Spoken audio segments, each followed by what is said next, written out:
Assalamualaikum warahmatullahi wabarakatuh. Berjumpa lagi dengan saya Ahmad Jugiarto dari MTSN Negeri Batu.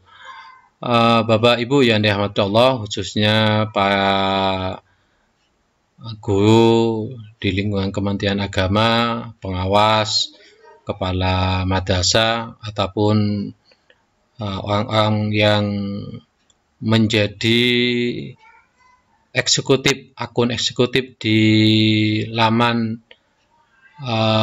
learning madrasah. Pada kali ini saya akan memberikan tutorial bagaimana peran supervisi atau pemantauan yang dilakukan oleh akun eksekutif, baik itu wakil kurikulum ataupun pengawas ataupun kepala madrasah atau siapa saja yang diberikan akun sebagai eksekutif. Yang pertama, kita masuk ke alamat learning yang diberikan oleh sekolah masing-masing. Misalnya saya masuk ke learning madrasah MTSN Batu. Kemudian di sini masukkan akun dan password yang telah diberikan oleh operator gitu.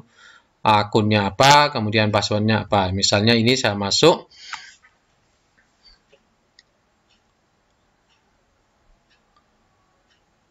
Oke, nah ini ada tampilan semacam ini. Kita masuk misalnya di kelas yang pingin Bapak Ibu sebagai akun eksekutif ingin melihatnya. Misalnya saya masuk ke kelas 7.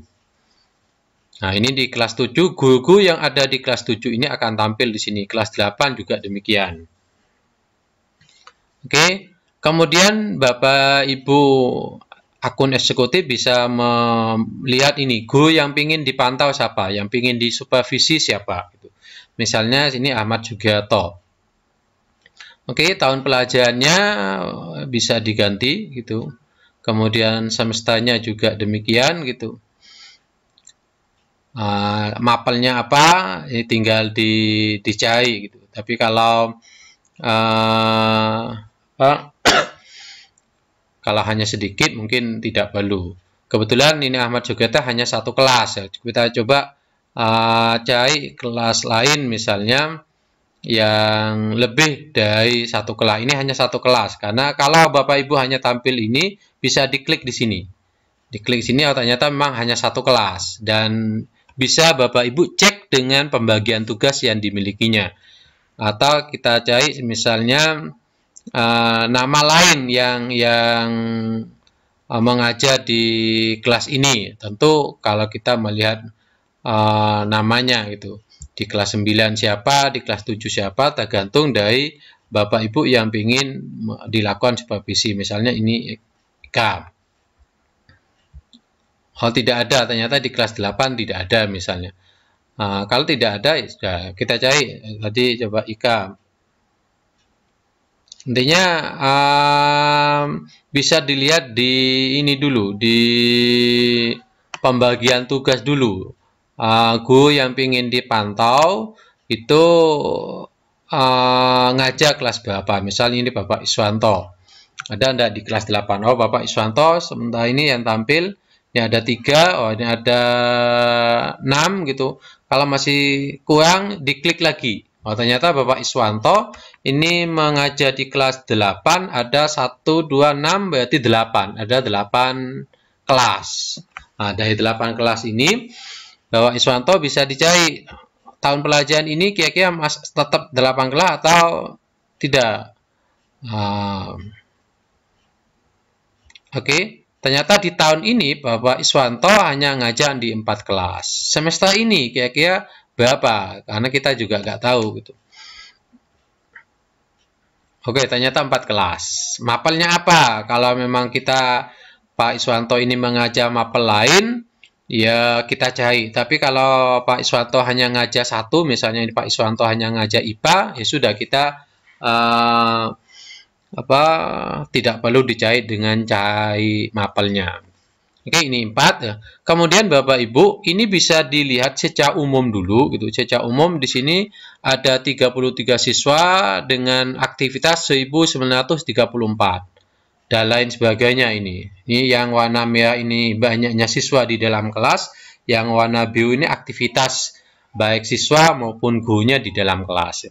Untuk mengetahui lebih detailnya gitu, tinggal dibuka aja. Ini buka kelas ini.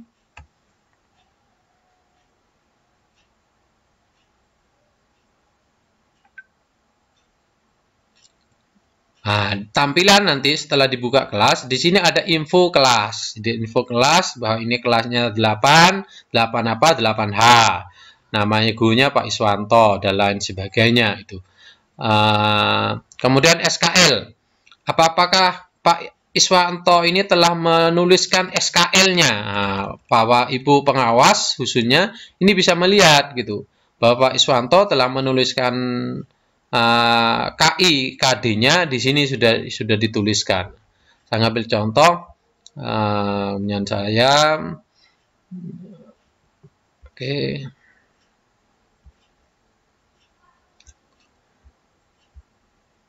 yang tahun ini,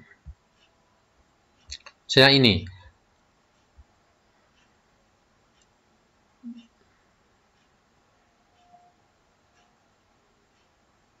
Oke, jadi Bapak Ibu pengawas, kepala sekolah itu betul-betul bisa mengetahui aktivitas yang ada di kelas.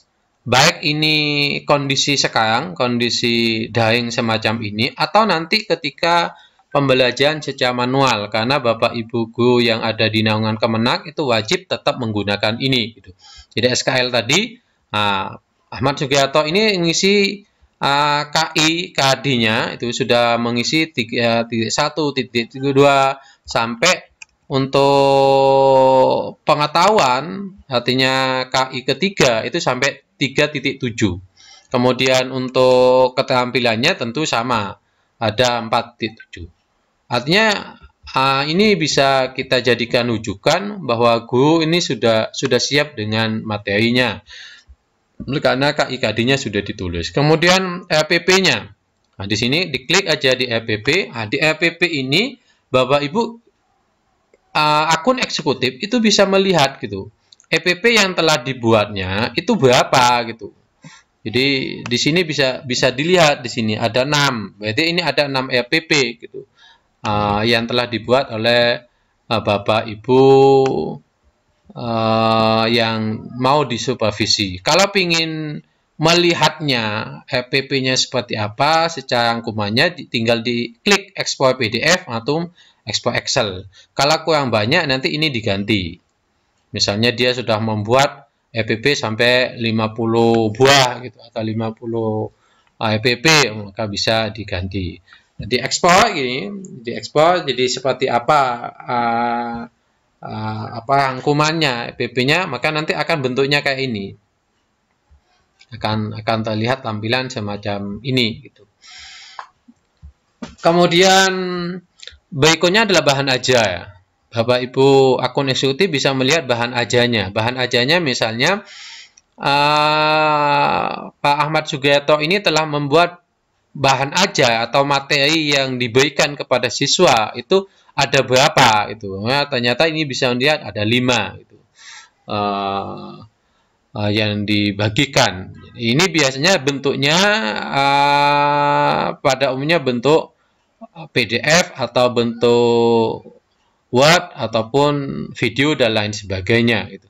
Kalau tulisan biasanya tidak masuk dalam bahan aja ini gitu. Oke, berikutnya melihat aktivitas siswa statusnya yang saat ini berjalan gitu.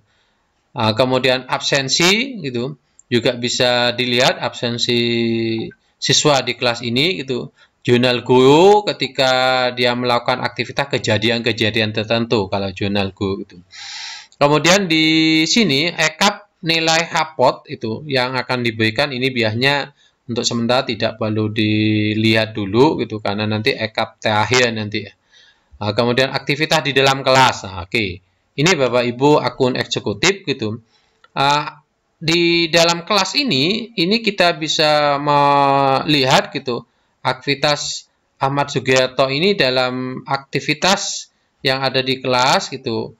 Di kelas ini khususnya bukan di kelas lain. Di kelas ini bisa dilihat, dipantau mulai dari hari apa, jam berapa, ini sudah bisa terlihat dengan optimal gitu. Aktivitasnya. Jadi ini 4 hari yang lalu, 1 minggu yang lalu, dan lain sebagainya untuk di kelas ini gitu. Mungkin di kelas lain akan berbeda karena jamnya berbeda-beda, sehingga dia masuk di kelas itu juga berbeda-beda. Kemudian aktivitas siswa di dalam kelas. Aktivitas siswa di dalam kelas juga demikian, bisa kita perhatikan dalam bulan Agustus ini gitu. Itu aktivitas siswa seberapa. Jadi ini bisa memperhatikan setiap bulan.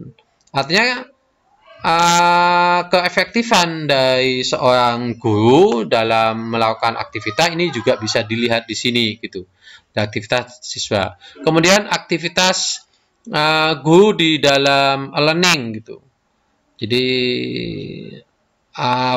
absensinya.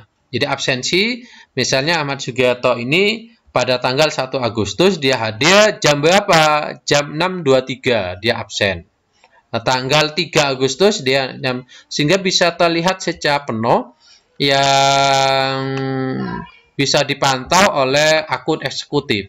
Sehingga dengan e-learning yang dimiliki oleh Kementerian Agama ini sungguh luar biasa, karena guru bisa dipantau, absensi sudah bisa dilihat gitu, aktivitas bisa dilihat gitu oleh akun eksekutif yang diberikan oleh operator. Sehingga dengan demikian cukup mudah kita akan melakukan pengawasan, melakukan bimbingan, melakukan monitoring, ataupun melakukan pembinaan.